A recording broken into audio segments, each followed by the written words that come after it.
Students, in previous lecture we have discussed about the general characteristics of the bryophytes.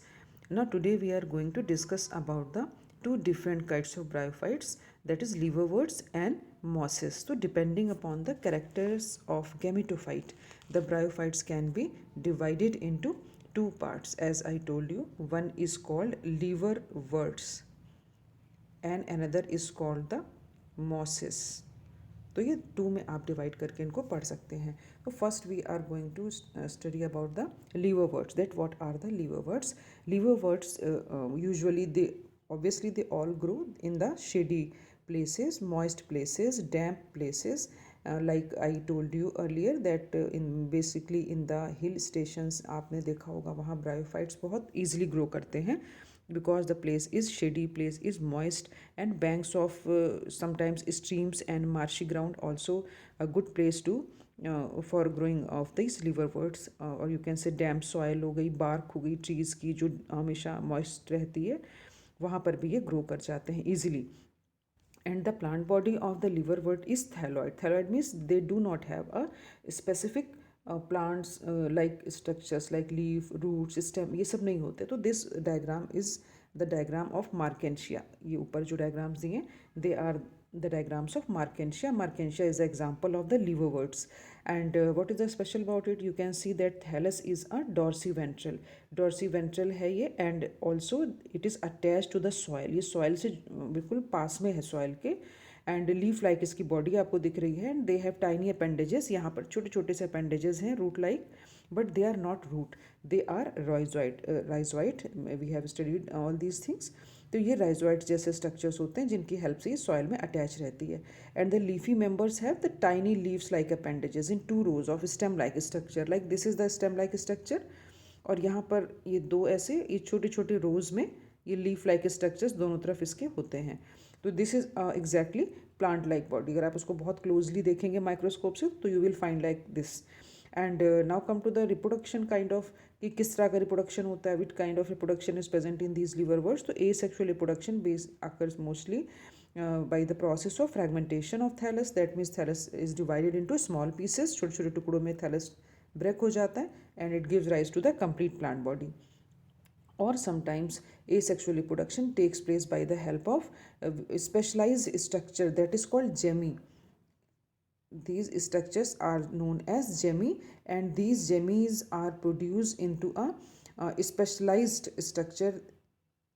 Like this is leaf like structure, and here is these are the cup like structure. They are known as gemmy cup, and यहाँ पर spores filled होते हैं इसके अंदर. Jamie, these are green multicellular asexual buds होती हैं, and which develops into these small receptacle. ये green pouch like structures हैं, they are known as receptacle. तो ये जो जेमी स्ट्रक्चर है, gemma is a singular form. तो gemmae are green multicellular asexual buds, and these are developed into these small pouch like structure called receptacle, and these gemmy cups located on the thalli. आप देख रहे हो thallus है plant का, उस पर situated होते हैं. एंड दे डिटैच्ड, यहाँ से ये अलग हो जाते हैं, ये अलग आके यहाँ पर आगे, और ये इसके अंदर हैं भरे हुए सारे स्पोर लाइक स्ट्रक्चर्स, और ये स्टार्ट कर देते हैं जर्मिनेट करना, स्टार्ट हो जाते हैं पेरेंट बॉडी जो है वो, और जर्मिनेट हो जाएंगे न्यू इंडिविजुअल से. तो they detach from the parent body and start germinating and form the new individuals. During sexual reproduction male and female जो you can say sex organs हैं, they are produced either on the same or on the different thalli. You can see here they have shown on the different thalli. This is the female part because they have written archegonium. तो जिधर archegonium लिखा है that means ये female part है. तो archegonium, and this is antheridium. That means here male and female sex organ develop on to the different thallus. पर कई बार सेम पर भी हो सकते हैं डेवलप. दैट मीन्स सपोज ये फीमेल पार्ट हो जाए, ये मेल हो जाए, दोनों हो जाए, ऐसे भी डेवलप हो सकते हैं. तो the sporophyte is differentiated into foot, seta and capsule. जब इसमें से spore male and female fertilize कर जाएंगे gametes as you have studied, तो क्या बनाएंगे, स्पोरोफाइट बनाएंगे. This is the body of the sporophyte, जहाँ पर फूड, सीटा एंड कैप्सूल ये तीन पार्ट्स में ये डिवाइडेड होता है. And this spore germinates to form a free living gametophyte. तो बाद में स्पोर्स इसमें बनते हैं कैप्सूल में, जो कि जर्मिनेट करके फ्री लिविंग गैमेटोफाइट्स बनाते हैं. तो this is all about the liverworts. Now come to the mosses, another thing. The mosses में also you as we have studied that gametophyte is the main plant body. तो दो life की stage हो गई, gametophyte and sporophyte. तो first stage जो है इनके अंदर गैमेटोफाइट की, it is also made up of two stages and that is called protonemal stages and leafy stages. This is very important thing. Protonema stage and the leafy stage, ये दो stages में इनका जो गैमेटोफाइट है वो दो stages का बना हुआ होता है. And the first stage, which is called protonema stage, this directly develop from spore. Suppose this is the spore, ये स्पोर है, तो इससे सीधा प्रोटोनीमा बन जाएगा. And protonema is a thread like structure, और इससे इधर इधर बर्ड्स जो हैं वो निकलते रहते हैं. I can show you with the help of diagram also. You can see here this is the protonema of a moss because we are studying about the mosses.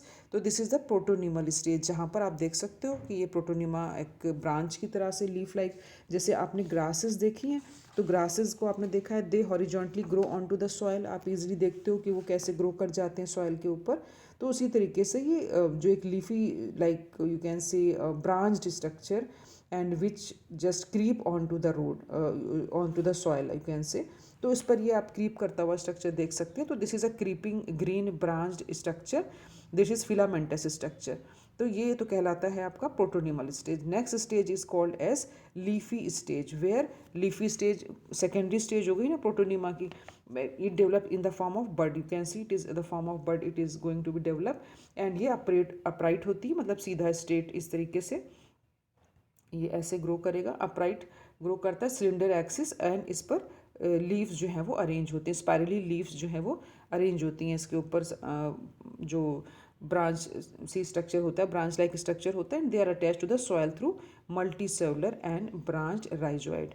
And this stage bears the sex organs. तो you can see that various kinds of stages which are shown in the diagram, and this is the stage structure of the capsule which I am going to discuss you later on.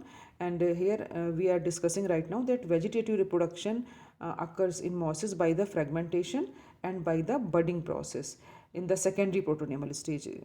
And in sexual reproduction, sex organs are formed like antheridia for males and archegonia is known as female. आपको पता ही है. तो वो apex पर leafy shoot पर वो develop होते हैं. And after fertilization zygote will form and zygote will develop into the sporophyte. And sporophyte is consist of foot, seta and capsule as I told you.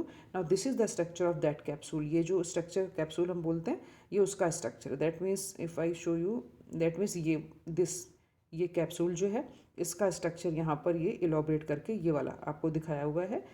तो it is not to draw for you. तो यहाँ पर आप देख सकते हैं there are so many structures, दो many peristome, annulus, rim, outer wall, air space, spongy. तो ये एक स्ट्रक्चर है. तो इसका डिटेल आपको नहीं स्टडी करना, but you have to understand that spores are formed inside it. इसके अंदर क्या बनते हैं?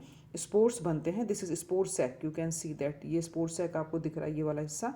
एंड ये जो डॉटेड स्ट्रक्चर्स हैं, if I change the colour, these structures, तो ये जो यहाँ पर बने हुए these are the spores. And जब भी ये कैप्सूल जो है वो बर्स्ट होता है, ऑपरकुलम यहाँ पर है, ये ऑपरकुलम एक लिड की तरह से होता है, कैप की तरह. तो ये ओपन हो जाता है इस तरीके से, और जब ये ओपन हो जाता है तो यहाँ से स्पोर्स जो है वो जब मेच्योर हो जाते हैं तो स्पोर्स यहाँ से बाहर आ जाते हैं and they germinate. And after germination they form the complete plant body. तो example of the mosses are the Funaria and sphagnum, which is given in your book also. This is the diagram of the funaria and the sphagnum. ये दोनों जो diagrams दिए हुए हैं ये Funaria के और स्फेगनम के बने हुए डायग्राम्स हैं. Here you can see this diagram is of sphagnum and this is of funaria. And in funaria you can see, these are the Markensia, as I told you, liverworts हैं दोनों. ये female and mail thallus दिखाया हुआ है. This is the female thallus because archegonia 4 is there, this एंड्रियो 4. तो ये mail thallus हो गया. देन फ्यूनेरिया ये वाला गैमेटोफाइट एंड स्पोरोफाइट दोनों स्ट्रक्चर्स जो हैं यहाँ पर एक साथ आपको दिखाए हुए हैं बिकॉज ये लीफी स्ट्रक्चर है ना. ये इतना वाला जो यहाँ पे आपको दिख रहा है दिस वन ये लीफी स्ट्रक्चर है यहाँ पे आपको दिख रहा है. तो दिस इज गैमेटोफाइट और यहाँ पर ये स्पोर बन रहा है. तो this structure is called sporophyte. ये फूड, सीटा, कैप्सूल वाला पार्ट हो गया और ये वाला जो हिस्सा है वो गैमेटोफाइट हो गया. तो you can see both sporophyte as well as gametophyte, दोनों स्टेजेस आप देख सकते हैं, capsule, seta, leaves and the main axis rhizoids, जो भी हमने स्टडी किया उसके बारे में आप देख सकते हैं। And this is the another sphagnum, ये अनदर आपका मॉस हो गया, स्फेगनम है जिसमें एंथ्रीडियल ब्रांच है, दैट मीन्स यहाँ पर एंथ्रीडियम डेवलप करते हैं। दिस इज आर्चिगोनियम ब्रांच, यहाँ पर आर्चिगोनियम डेवलप करते हैं। तो ये एक स्ट्रक्चर हो गया। You can see that leaf like structure है डबल ऐसे, जैसे मैंने आपको बताया था, ये डबल लीफ लाइक स्ट्रक्चर आपको देखने को मिलते हैं इसके अंदर, प्लांट्स के अंदर। तो this is all about the bryophytes.